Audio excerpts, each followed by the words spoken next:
Okay, Shabbat Shalom and welcome to United Israel World Union. This is our Sabbath morning scripture study coming to you live from St. Francisville, Louisiana.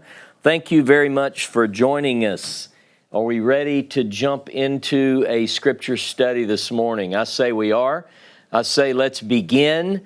And I tell you, one of the things that I wanted to do today, now you'll notice I have my friend Dave Tyler is going to share the link to a document that I posted on our website and on our Facebook group. He'll post the link to that. But here's something I want to say at the outset. I know that some of you may already have it printed. You saw it last night. But for those of you who don't have it printed yet, go ahead and get your printer going, print this document up. But I would ask that you not delve into the document yet. I know that's impossible for some of you, but what I'd like to do is I'd like to build up to that. We will go through that document page by page, but it does require a little bit of background information before we jump into it. And so I want to start with that. So I want to begin by saying that many Bible students fail to recognize the intended chronology as recorded by the authors of the Pentateuch. And there are quite a few reasons for that. I think a lot of people assume that the Hebrew Bible, particularly the Pentateuch, is written in chronological order, that the events in Genesis happened first. Obviously, that's the first book. And then the events in the book of Exodus happened second. And then the book of Leviticus and the book of Numbers and the book of Deuteronomy.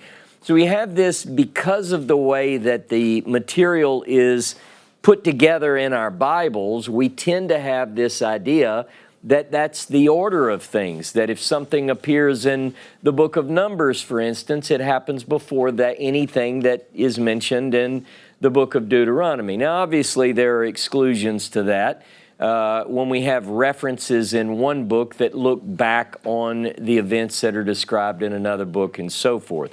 People get that.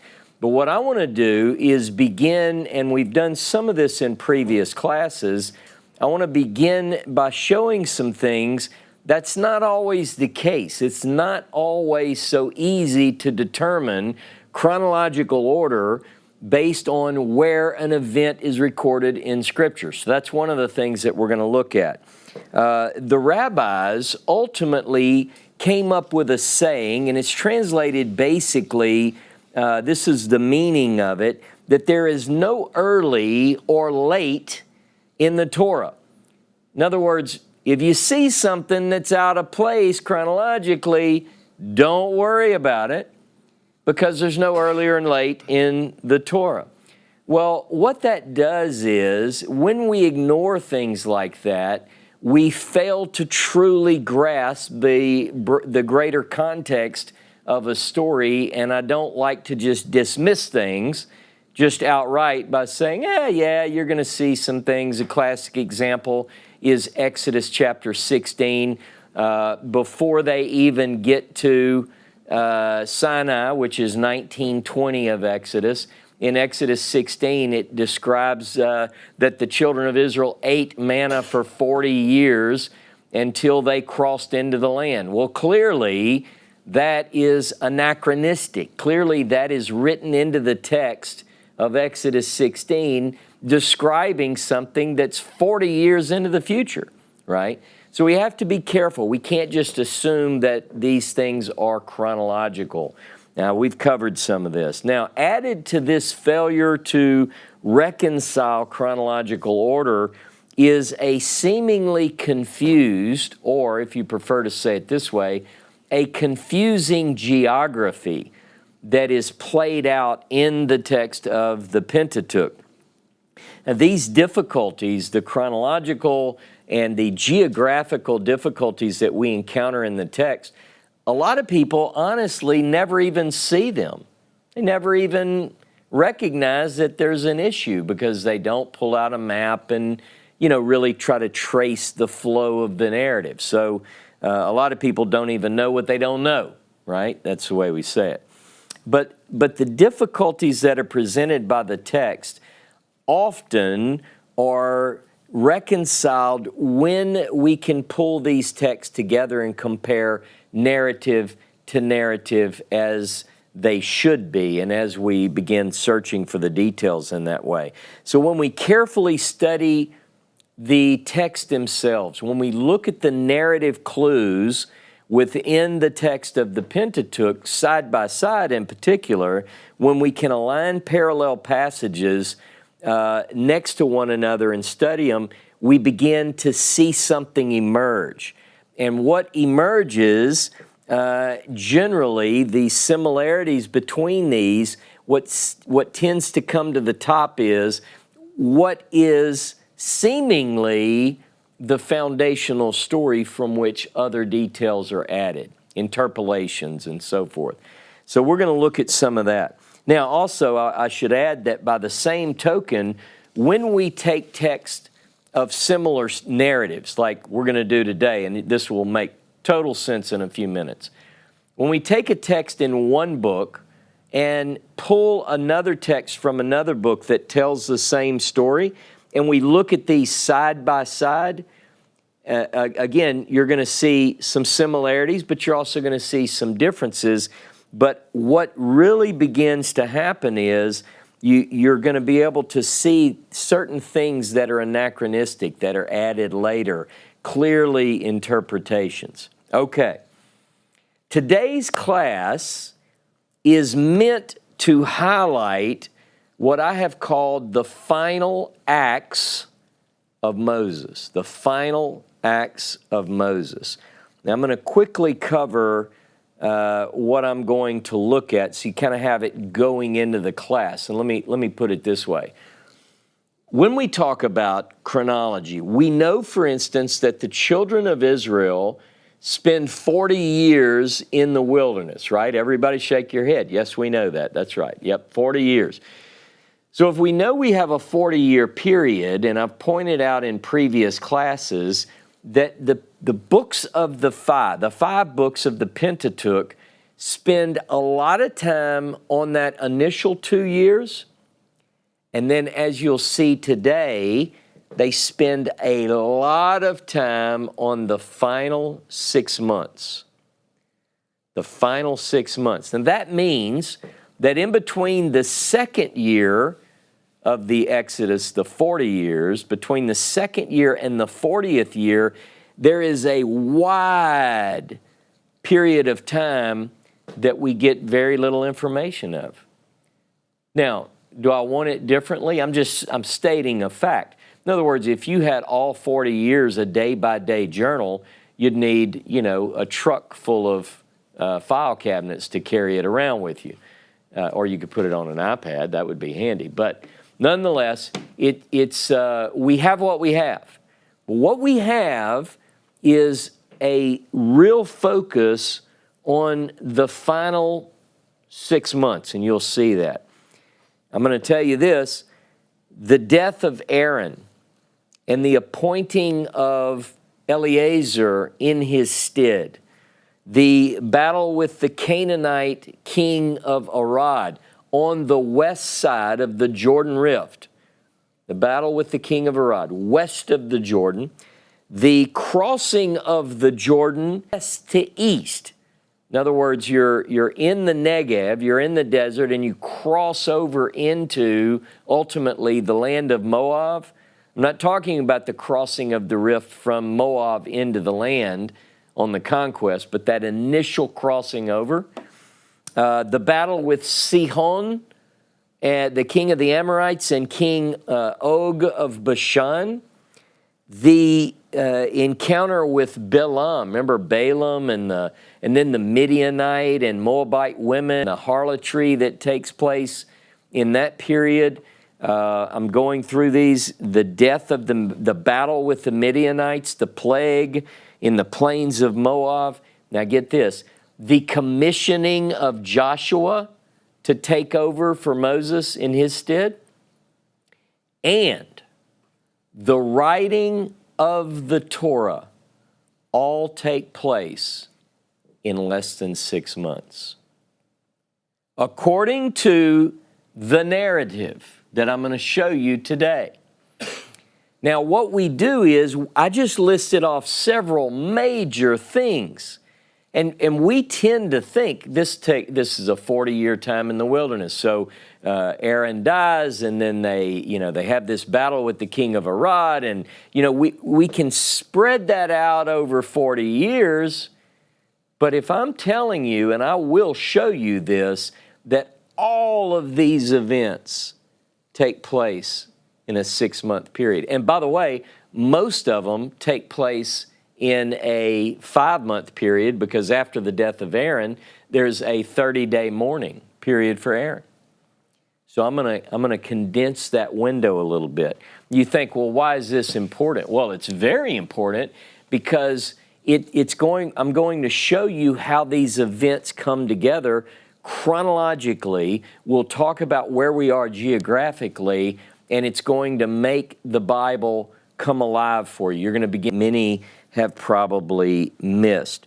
So all of these things take place in a period of 5 months, and some of you might say, oh, come on, how can you possibly prove that?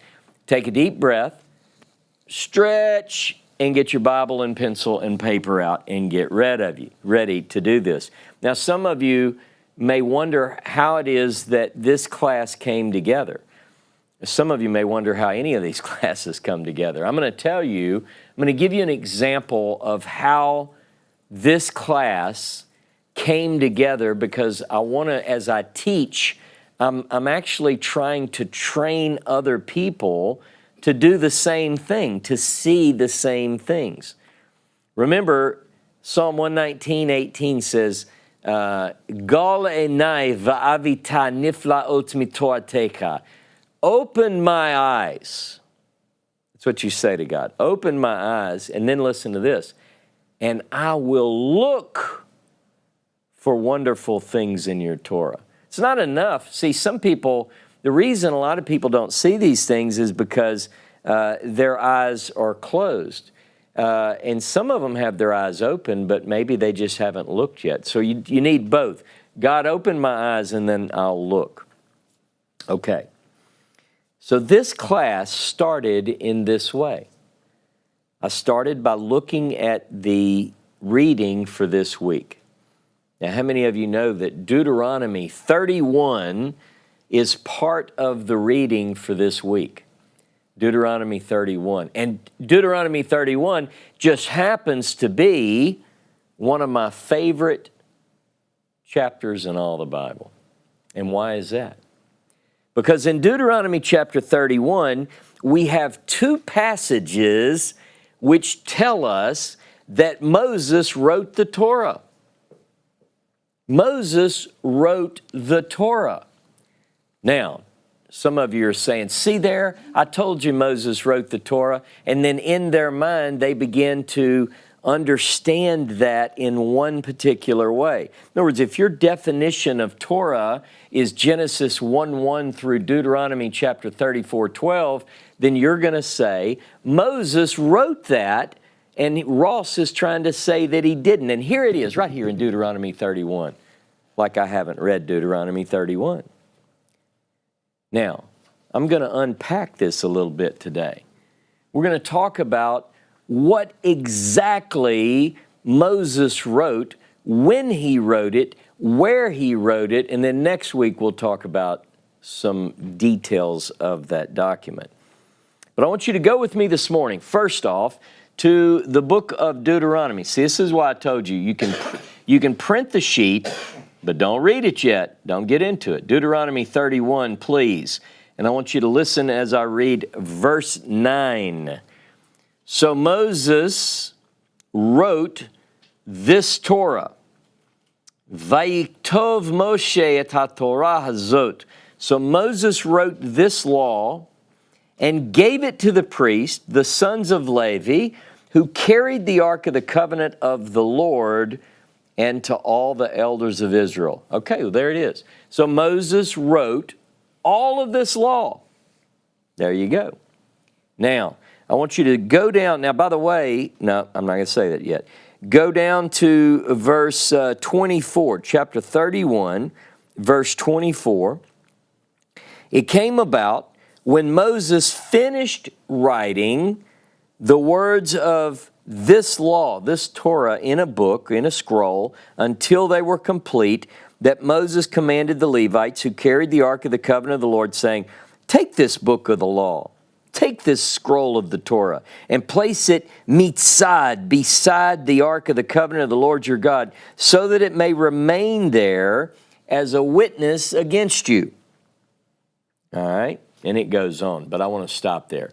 So the idea is that Deuteronomy 31:9, Deuteronomy 31, verse 24 through 26, say that Moses wrote HaTorah, Hazot, this Torah. And by the way, Deuteronomy is the only book of the 5 that uses the phrase HaTorah Hazot, HaTorah Hazeh, which means this Torah. And by the way, Deuteronomy is the only book that tells us that Moses wrote the Torah. Doesn't say it in Genesis, doesn't say it in Exodus, Leviticus, Numbers, only in Deuteronomy. Now, there are 7 references which describe Moses writing something.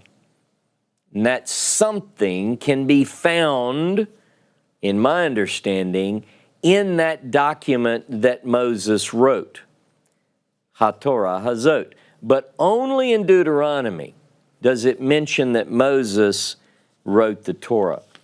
Now, I want to tell you something. That passage, those passages that I read in Deuteronomy 31 are in the third person. Someone is telling us that Moses wrote HaTorah Hazot. Now, it's awkward if we think that Moses wrote that, and Moses wrote the Torah. I don't see Moses writing that. I see an outside narrator telling us that Moses wrote that Torah. But be that as it may, it's not my class today. That even rhymed. I want you to look now, because we're going to discuss another element that shows up and helps us to sort the chronology. And here's what that is. Before each of these texts, Deuteronomy 31:9 tells us Moses wrote the Torah, third person narrator. Deuteronomy 31:24 through 26 tells us Moses wrote the Torah. It's the same story. The narrator is telling us twice about the same event, same details, a little bit more in Deuteronomy 31:24 through 26. But in both of these passages, if you go 1 or 2 verses before, it's going to tell you what happened right before Moses wrote the Torah. And it's the same in both. I want you to look with me at Deuteronomy 31, verse 7. Deuteronomy 31, verse 7. Then Moses called to Joshua and said to him in the sight of all Israel, be strong and courageous, for you will go with this people into the land that the Lord has sworn to their fathers to give them, and you will give it to them as an inheritance. And the Lord is the one who is going ahead of you. He will be with you. He will not desert you or abandon you. Do not fear or be dismayed. So Moses wrote this Torah and gave it to the priest. So let me tell you what I think is going on here. Moses commissions Joshua, and then he writes the Torah. Fair enough? That's what it says. Now let's go to Deuteronomy chapter 31 and verse 14. Now we're going to expand the story and give a little more detail. Here we go, verse 14. Then the Lord said to Moses, behold, the time for your time to die is near. Call Joshua, present yourself at the tent of meeting, and I will commission him. So Moses and Joshua went and presented themselves at the tent of meeting. And then there's a conversation. Now I want you to go down to verse 23. Then he commissioned Joshua the son of Nun and said, Be strong and courageous, for you will bring the sons of Israel into the land which I swore to them, and I will be with you. And then look, verse 24, it came about when Moses finished writing the words of the Torah, this law, in a book until they were complete. So Moses commanded the Levites who carried the ark. So we have two stories, and we have two instances of Moses writing the Torah, and right before them, the commissioning of Joshua. So it's logical for me to say two back-to-back narratives tell me this. Joshua is commissioned, then the Torah is written. Joshua is commissioned, Torah is written. That's the order. It's the order at least according to Deuteronomy 31. So I started there. I started by looking at Deuteronomy 31's two accounts of the writing of the Torah, and I began to build a table. The event right before that was Joshua's commissioning. But that made me look wider in context throughout the rest of the Bible. Do I have another story of the commissioning of Joshua? And if so, what details can I find there in my horizontal study? And I think you'll be surprised. So I open up this wider context. Now again, this is not difficult to do, but most people simply don't do it. Now why is that? I don't know. I don't know if they simply, maybe they're distracted by the cares of the world. They're too into Netflix or something. I mean, I don't know why everyone doesn't build these tables all week and study the intricacies of the text. I mean, what else is there that could be possibly more fun than that? But be that as it may, it's only in Deuteronomy 31 that we read specifically of Moses writing the Torah. And here it is in the third person, someone else's voice, someone else's hand. And I've pointed out many times that in chapter 31, it says in verse 24 through 26 that Moses wrote the Torah until the very end, and then he gave it to the Levites. But we're not to the very end of the Torah. You see? Deuteronomy still has 3 chapters left. And whatever is going on and whatever it is that Moses wrote in chapter 31, he writes it to the very end, rolls it up, or folds it, as however the case may be, gives it to the Levites, and they put it mitzad Aaron. Now there, the fundamentalist says Moses wrote everything from Genesis 1 to Deuteronomy 34:12, and anyone who says different is a heretic, and that's what they say. Well, that doesn't fit what the text says. I'm sorry. I'm really not sorry. It doesn't fit what the text says. The text says that Moses, a third-person narrator, tells us that Joshua is commissioned, Moses writes the Torah, gives it to the priests, to the Levites, and then we go from there. And we still have 3 chapters left. So, anyway. So what about the commissioning of Joshua? We have Deuteronomy chapter 31, 7 through 9 talks about the commissioning of Joshua. And chapter 31, beginning in verse 14 through 23, deals with the commissioning of Joshua. But are there other texts which cover the same event? And the answer is yes. We have 2 more places in Deuteronomy that speak of the commissioning of Joshua. Now, how many times was Joshua commissioned? 4? 5? How about once? How about once? And I'm going to show you how these talk about the same event.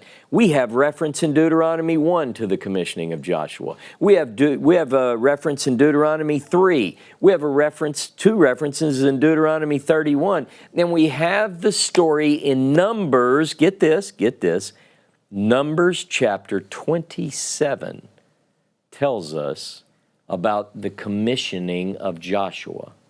Now, what if, if I'm right, and I am, and you take Deuteronomy 31, which talks about the commissioning of Joshua, and Numbers chapter 27, which talks about the commissioning of Joshua, and if these describe the same event, that means that you have to take Deuteronomy 31 and pull until it lines up with Numbers chapter 27. That means that things which come at times from chapter 1 through 30 of Deuteronomy 31, and when you line that up, that means that those earlier chapters of Deuteronomy might also be found in the book of Numbers, and that is the case. And that's why we do these horizontal studies. Now, here's what a lot of people think.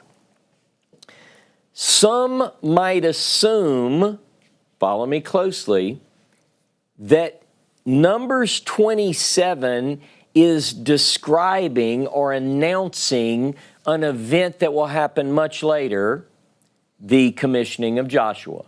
They'll read Numbers 27 and they might think, oh, well, Ross, you're missing it because this is just telling us that that's going to happen. And oh, by the way, it happens in the book of Deuteronomy chapter 31.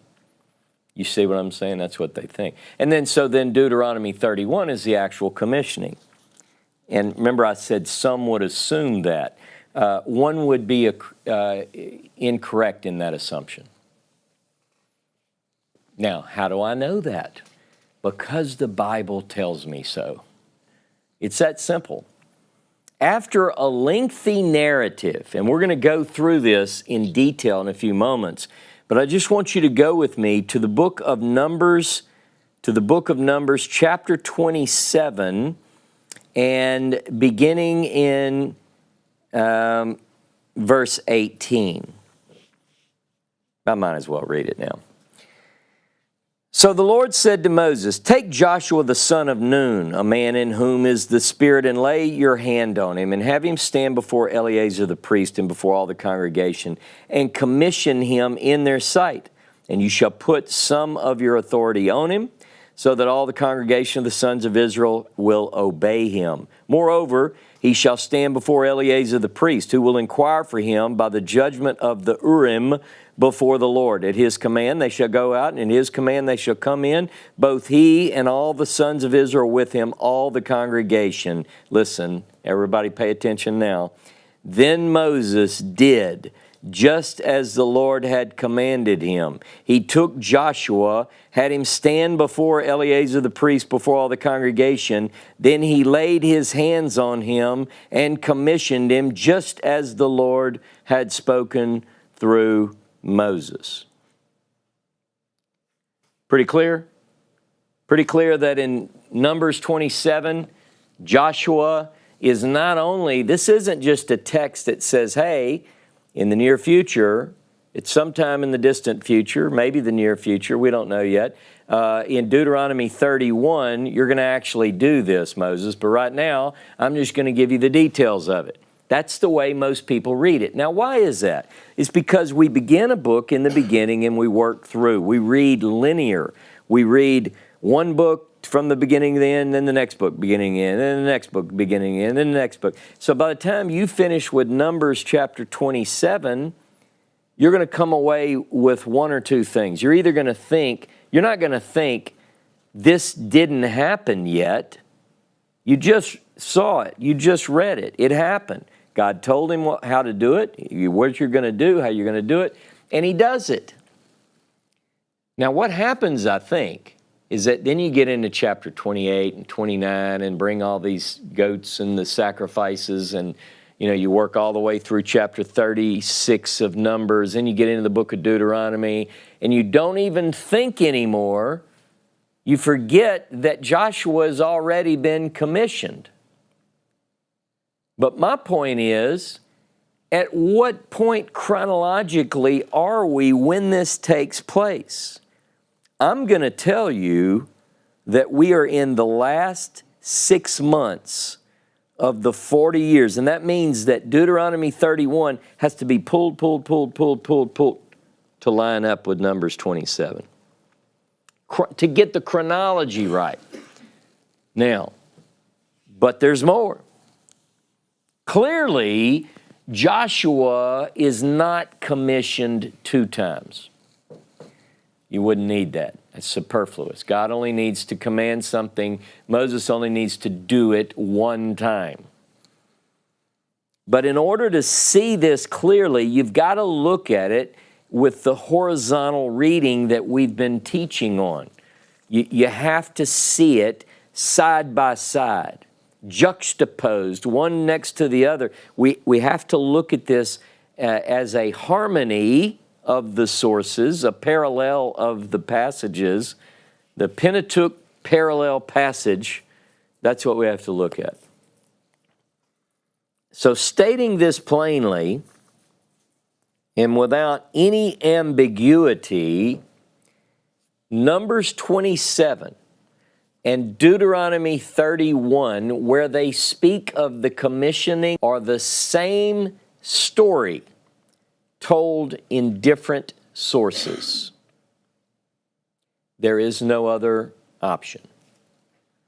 Now, I started a chart after reading and studying and making notes.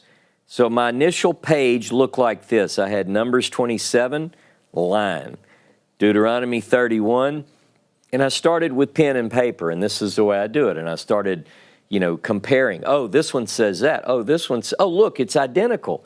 Oh, look. And, and I get excited, and I really do this in here. I'm marking, and I'm getting excited, and it's just me. No one's going to, So I realized that Numbers 27 and Deuteronomy 31, as I read them, it made me think of other passages which needed to be placed into my table so that I could find other events. The example is, if I deal with the commissioning of Joshua, and I know based on Deuteronomy 31, verse 7 and 9 and verse 14 through 23, that right in front of the writing of the Torah belongs the commissioning of Joshua, and then what falls elsewhere in that table. So I began to see other things. How about this? How many times do we read that Moses is told that he's not going to cross into the promised land? How many times? The image in most people's mind is God says, you're not going to cross. And Moses says, oh, come on, please. And he says, you're not going to cross. Can I cross? You're not going to cross. Can I please cross over? Don't say that again. That's the way we get it, because we're thinking that that's the way the text presents it. But what if I tell you that's not true?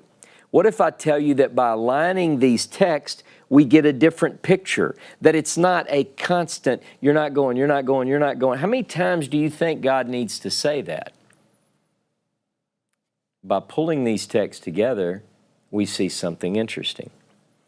Now, in the end, and by the way, the reason this led to another inclusion, the reason that Moses is not going to be allowed into the land is why? Because in the wilderness of Sin, Tzin or Tsin, because of the sin, Sin, in sin, Tsin. Because, according to the book of Numbers, and we're going to get into this, Moses and Aaron failed to make God holy or sanctify God in the sight of the children of Israel. So neither of them are going to be allowed to go into the land. Aaron dies, and we think, how much longer is it until Moses dies? You're going to be surprised. It's not that long. Okay. Now, by the end, my chart grew from 2 columns, Numbers 27, Deuteronomy 31, into 7 columns. Now, the 7th column was Deuteronomy 34. Now, I still have the placeholder on the document. You followed the link that was posted. Those in the building here have them. There are extras here on there if you don't have one.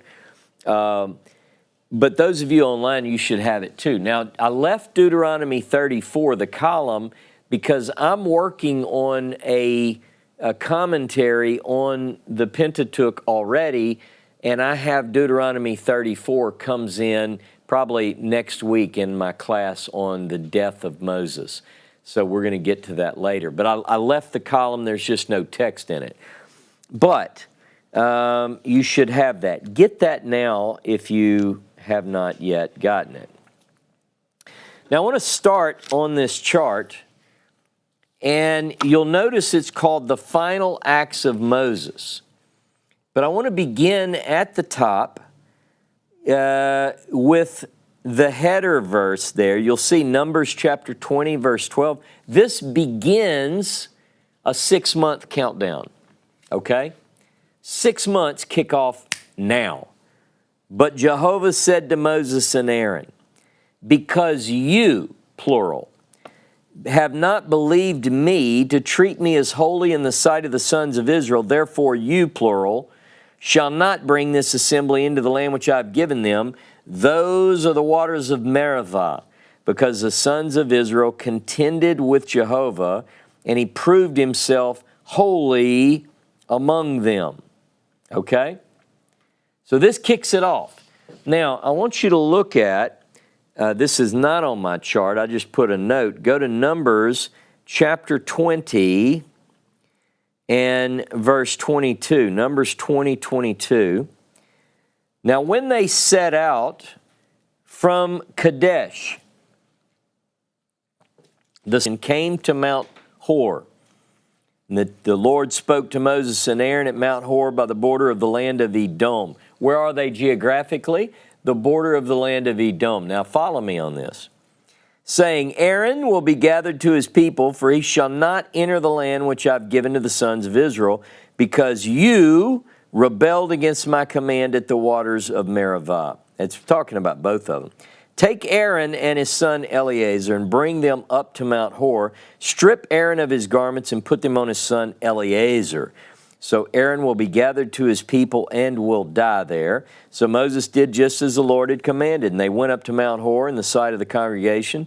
And after Moses stripped Aaron of his garments and put them on his son Eleazar, Aaron died there on the mountaintop. And Moses and Eleazar came down from the mountain. And when all the congregation saw that Aaron had died, the whole house of Israel wept for Aaron for 30 days. Now, I got to get you chronologically centered. When is this? Now, by the way, if you begin in Numbers 20, you feel like you shouldn't be this far into the 40-year period.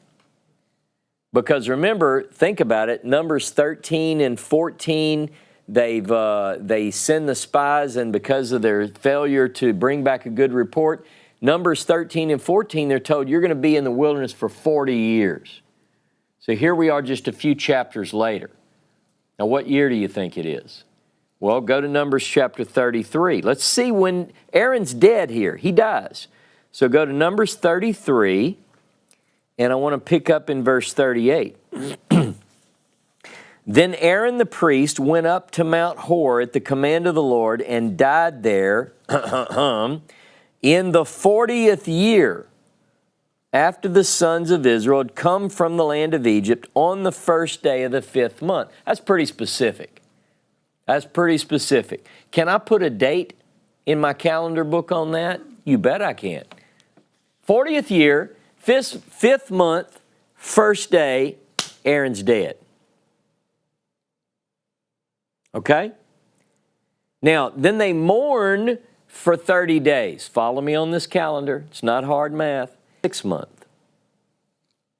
You're right? 40th year, 6 months. Now, during that 30 days, they're in one place. They're in mourning. They're not traveling all over the countryside, hiking through the wilderness. Moses dies, Aaron dies in the wilderness of Sin. Mount Hor is the wilderness of Sin. That's west of the Jordan Rift. So if you go to Israel with someone, and you go to Jordan with someone other than Ross and Jono, and they show you Aaron's tomb in Jordan, you can buy a snow cone there, and enjoy a nice candy bar or something, but don't believe them about the tomb of Aaron. It's not there. It's on the west. Don't get into it with them, but just, smile to yourself, knowing that they don't know the Bible, and that's all you have to do. Now,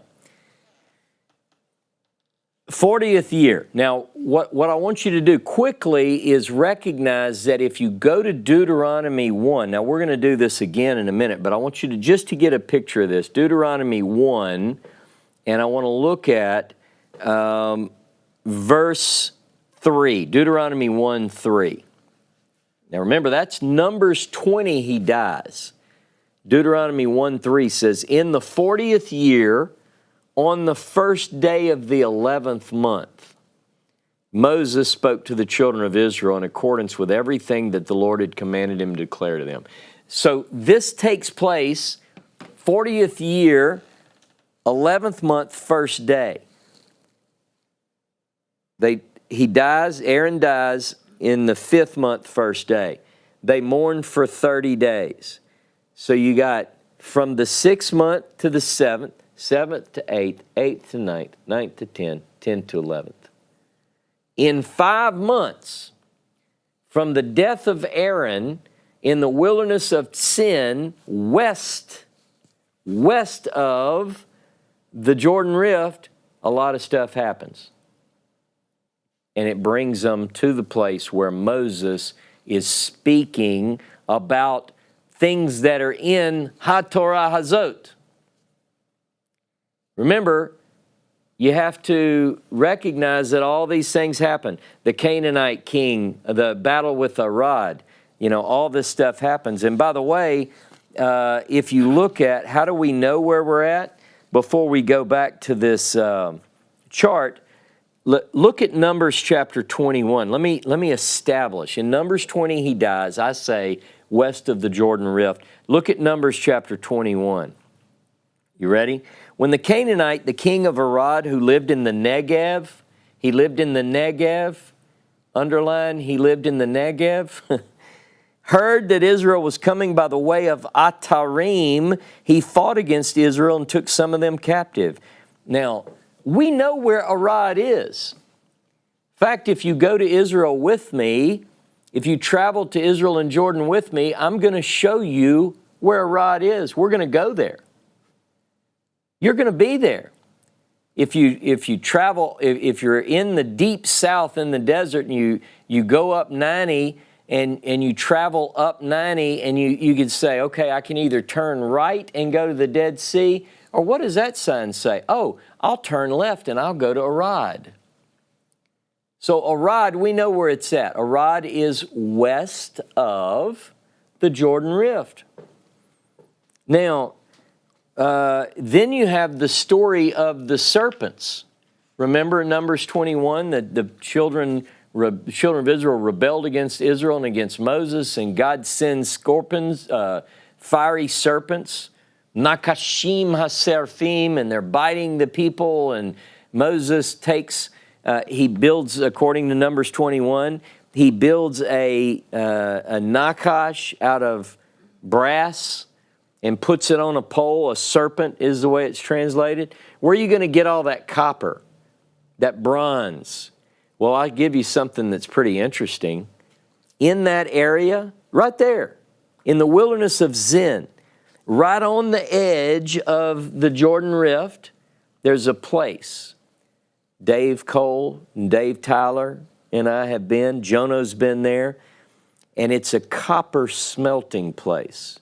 And you say, well, that's lucky that it happens to be there. No, there are really about 3 in this area, and there's only 3 that we know from antiquity, and they were the place where you would make ingots, you would make copper. I have some here.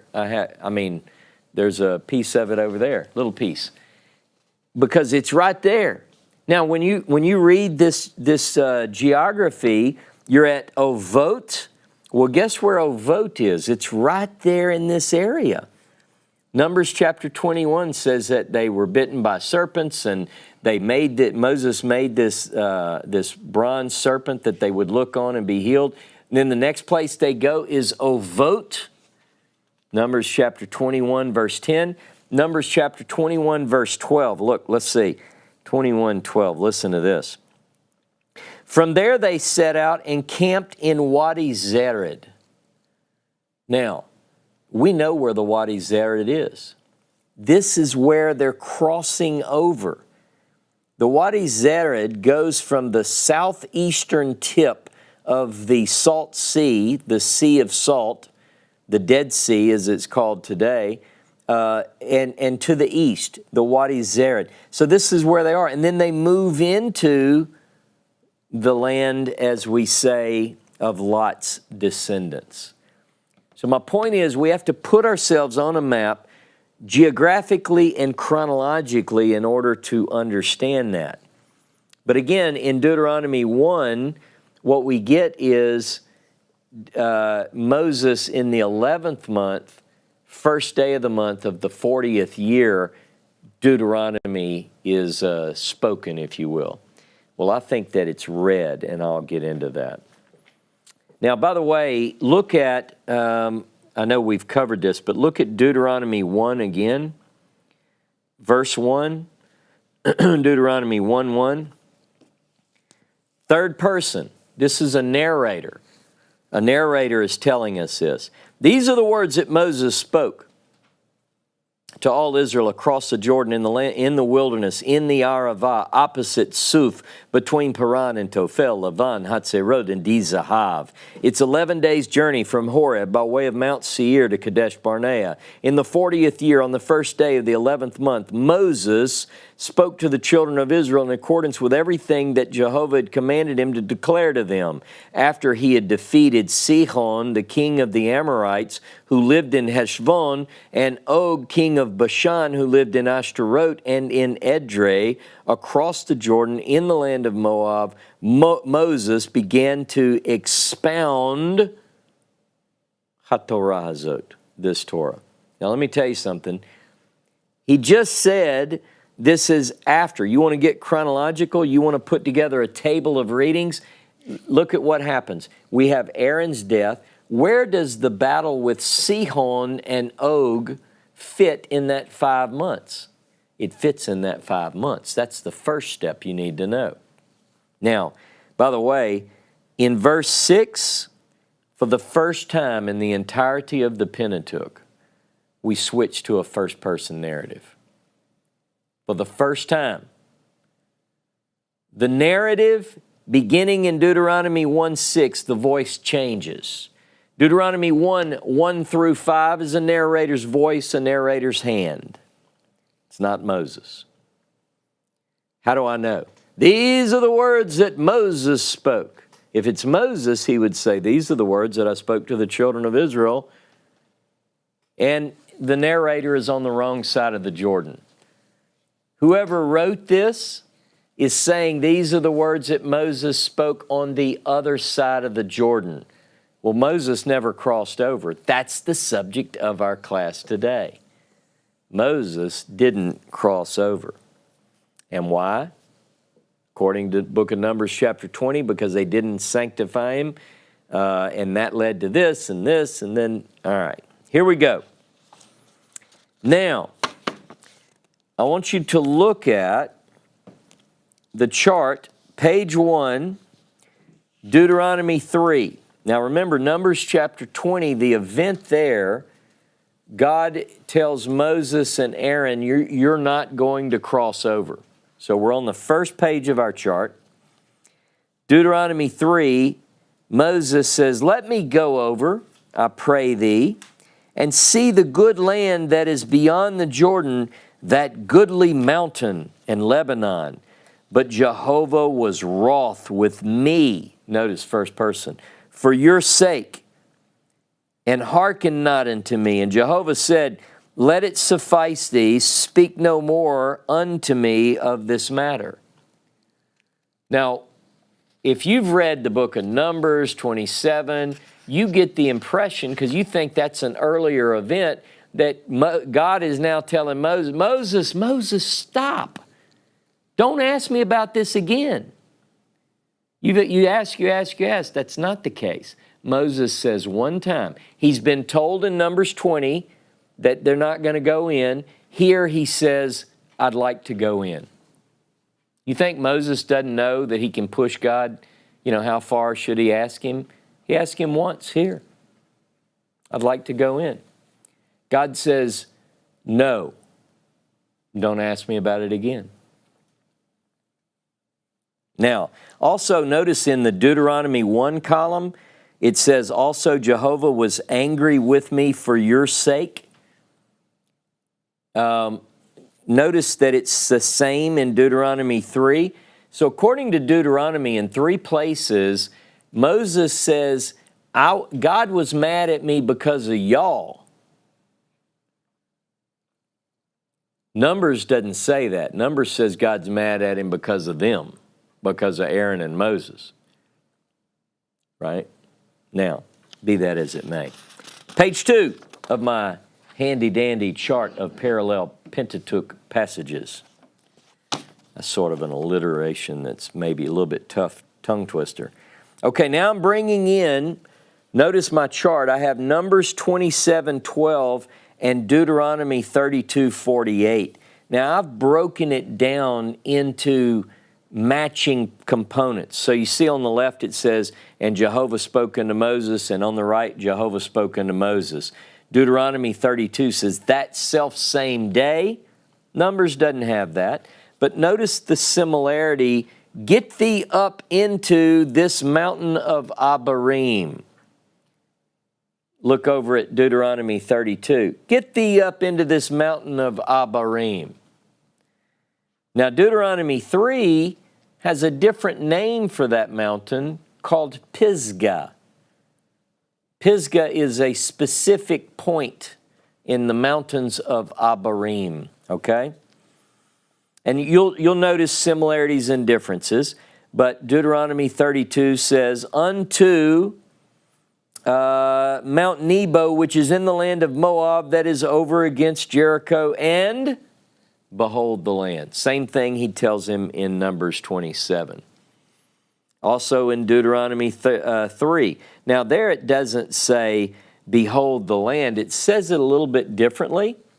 Lift up your eyes west, northward, southward, and eastward. Okay. Page 3. Now what I want you to be looking at is how closely Numbers 27 and Deuteronomy 31 go together. Look how close they are. Look at Numbers 27, which I have given unto the children of Israel. Deuteronomy 32, which I give unto the children of Israel. Pretty close? How about this for a possession? And when you have seen it, you also shall, Numbers 27 says, be gathered unto your people. Deuteronomy 32 says that as well. Be gathered unto your people. As Numbers 27, as Aaron your brother. Deuteronomy 32 is Aaron your brother. You see how exact it is?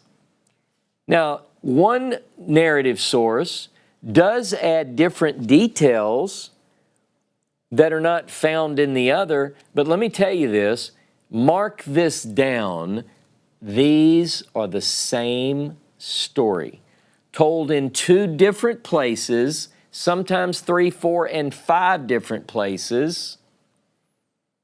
And thank God we have all of them. Now, interestingly enough, Numbers 27 and Deuteronomy 32 on this page 3 of my chart are clearly the same story. There is a little bit of difference here and there. The word mut, is mentioned in Deuteronomy. It's not mentioned in Numbers 27. Numbers 27 it prefers be gathered to your people, which Deuteronomy 32 also has. But you'll notice the word is mentioned in Deuteronomy 32 twice, and it's conspicuously missing in Numbers 27. Now look at the bottom of page 3. Basically, the reason is told because you, Numbers 27 says, rebelled against my word. Deuteronomy 32, because you trespassed against me. But in the midst of the children of Israel at the waters of Meribah Kadesh, turn the page to page 4, in the wilderness of Zin. Both of them tell me that. So we know that the sin takes place in sin. We begin to see on page 4 that Deuteronomy 1, 3, and 32 agree in one section, but not Numbers 27. Now I want you to think about what I just said. Look at page 4, and they agree, Numbers 27 and Deuteronomy 32 pretty much agree. There's a little bit of difference. Both of them tell us that this problem, this sin took place in the wilderness of Zin. It was roughly that they failed to sanctify God in the presence of the children of Israel. And then 3 texts in Deuteronomy show agreement where Numbers 27 doesn't. And let me tell you what it is. Look at it with your eyes, but you will not go in there. You see how Numbers 27 doesn't have that? Deuteronomy has it. In chapter 1, you shall not go in thither. I don't think it said thither, actually. That's just the New American Standard. But look at Deuteronomy 3. Behold with your eyes, for you shall not go over this Jordan. Deuteronomy 32. For you shall see the land before you, but you shall not go thither into the land which I give to the children of Israel. Now, the question of why is for another class. I just want you to see what I see when I look at these texts. So we make these handy charts. Now, notice at the bottom of page 4 on the left, we get into Numbers 27. Numbers 27 has something that Deuteronomy has no record of.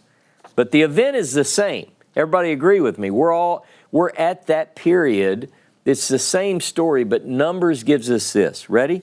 Moses spake unto Jehovah, saying, Let Jehovah, the God of the spirits of all flesh, appoint a man over the congregation who may go out before them, and who may come in before them, and who may lead them out, and who may bring them in, that the congregation of Jehovah be not as sheep which have no shepherd. Deuteronomy doesn't have that story, but let me tell you what I see in this. This is the last recorded words that Moses spoke to Jehovah. This is the end of it. And you say, but wait a minute, we're only in Numbers 27. If you read from Numbers 27, verse 18, after this, all the way through the rest of the Bible, the Torah, Moses doesn't have anything else to say to God. I'm not saying he's mad. I'm just saying this is it. The last thing Moses, now you might think that that's crazy, but listen, we're in the 40th year. This is the end of the end. He's been told you're going to appoint Joshua and you're going to die. You're not crossing over. So Moses says, wait, before I said he's going to appoint Joshua, he doesn't know that yet. Now he says, Lord, appoint someone who will lead them. This is Numbers 27, verse 15 to 17. And now the agreement comes back in line. Look at page 6 of my chart.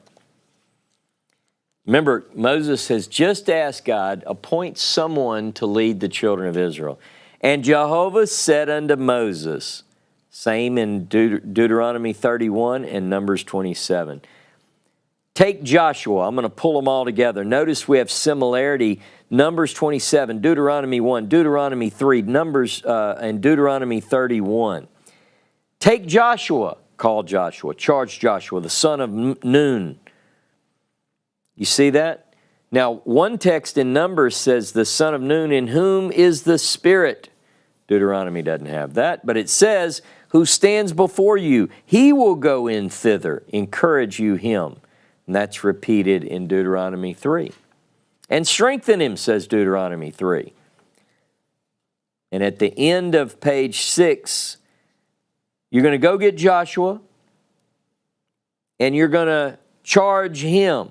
Present yourselves in the tent of meeting, it says, that I may give him charge.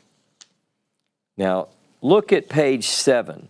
I'm going through this quickly. It's going to take you, I want you to take some time looking at this chart and carefully studying it because it reveals more than I have time to share with you. But notice how Numbers 27 on page 7 gives us a lot more detail about what's going to take place in this ceremony, in this commissioning. Lay your hand on him, set him before Eleazar the priest, before all the congregation, give him charge. Deuteronomy 31 just says, give him charge, right? In their sight you shall put of your honor upon him, that all the congregation of the children of Israel may obey, and he shall stand before Eleazar the priest, who shall inquire for him by the judgment of the Urim before Jehovah. At his word shall they go out, at his word they shall come in, both he and all the children of Israel with him, even all the congregation. Now I'm going to flip through to page 9. Deuteronomy picks up where Numbers 27 is now silent. I hope you're grasping the importance of laying these side by side. It is the same story. Deuteronomy knows things and records things that Numbers doesn't, and like vice versa. He will go over before this people, and he's going to cause them to inherit the land. And then it says, we abode in the valley over against Baal Peor. Moses spake these words. See how 31 begins? He said unto them, I'm 120 years old this day. I can no more go out and come in. And Jehovah has said, you shall not go over this Jordan. When we know he said that. We've already read that. See how chronologically now it makes sense. Jehovah your God, he will go before you. He will destroy these nations from before you, and you shall possess them. And Joshua, he shall go over before you as Jehovah has spoken. And Jehovah will do unto them as he did to Sihon and to Og, the kings of the Amorites, and unto their land whom he destroyed. And Jehovah will deliver them before you, and you shall do unto them according unto all the commandment which I've commanded you. Be strong and of good courage, fear not, nor be affrighted at them. For Jehovah your God, he it is that doth go with you. He will not fail you nor forsake you. Now, so he tells them, and now he tells the people, I'm about to ordain Joshua. The chronology has to be sorted in this way. And Moses did, now we're on page 12. The agreement now picks up between Numbers 27 and Deuteronomy 31 again. Remember, these events, although they're separated 31 and 9, 40 chapters fall in between Numbers 27 and Deuteronomy 31, if my math is right. 31 plus 9 is 40. Pull them together and you get this story. Moses called Joshua, just like he was told. And I'm working top to bottom. And Moses and Joshua went and presented themselves in the tent of meeting. Look to the left. And he took Joshua and set him before Eleazar the priest, and said unto him in the sight of all Israel before the congregation, lays his hands on him, and gave him charge as Jehovah spoke to Moses. Now Deuteronomy 31 is the only place that we get the actual charge. Moses gives the charge only in Deuteronomy 31. Be strong and of good courage, for you shall go with this people into the land which Jehovah has sworn unto their fathers to give them, and you shall cause them to inherit it. And Jehovah, he it is that doth go before thee. He will be with thee. He will not fail thee, neither forsake thee. Fear not, neither be dismayed. Turn to page 14. And Jehovah appeared in the tent in a pillar of cloud Pillar of cloud stood over the door of the tent, and Jehovah said to Moses, behold, you shall sleep with your fathers. After the commissioning of Joshua, Moses writes his Torah. Remember, we saw that. Deuteronomy 31, verse 7 through 9 says that's when the commissioning of Joshua took place. Verse 9 of 31, that's when the Torah was written. Deuteronomy 31, verse 14 through 23, the commissioning of Joshua. 24 through 26, the writing of the Torah. We just finished chronologically paralleling these passages, looking at them side by side, probably for the first time for many of you, and most never will see this in this way. Joshua's commissioned, the Torah is written, and all that is left is for Moses to die.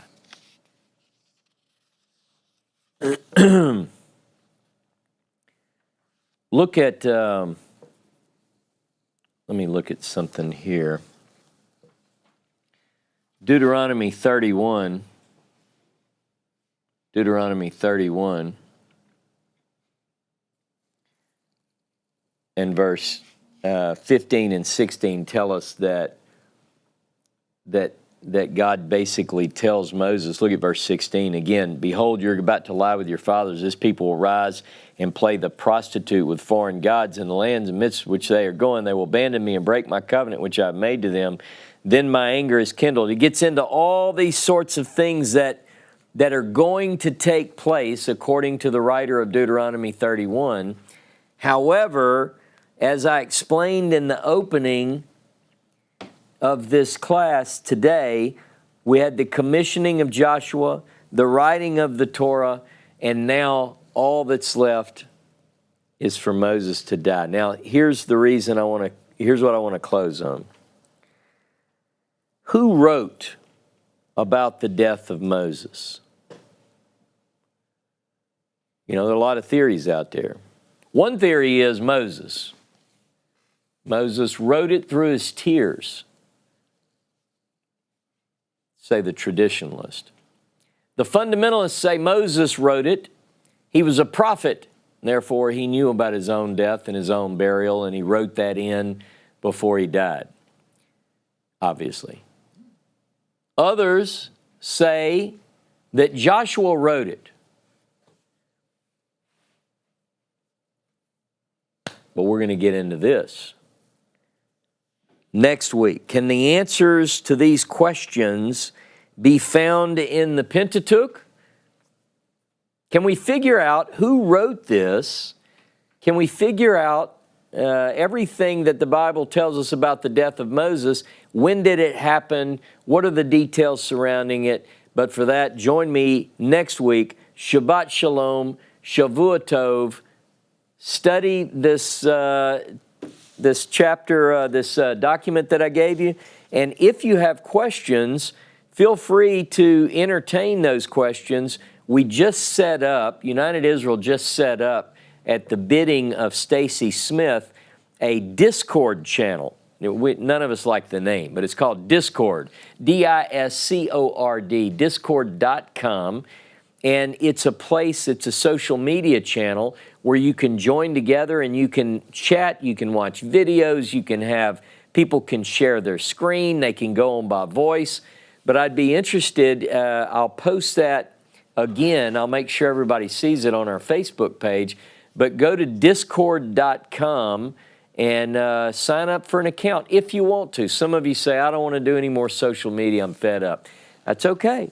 But I'll pop in from time to time, and others are doing it as well. It's a fun place to meet. United Israel World Union has its own page, Discord, and check it out. Shabbat Shalom, Shavua Tov. See you next week.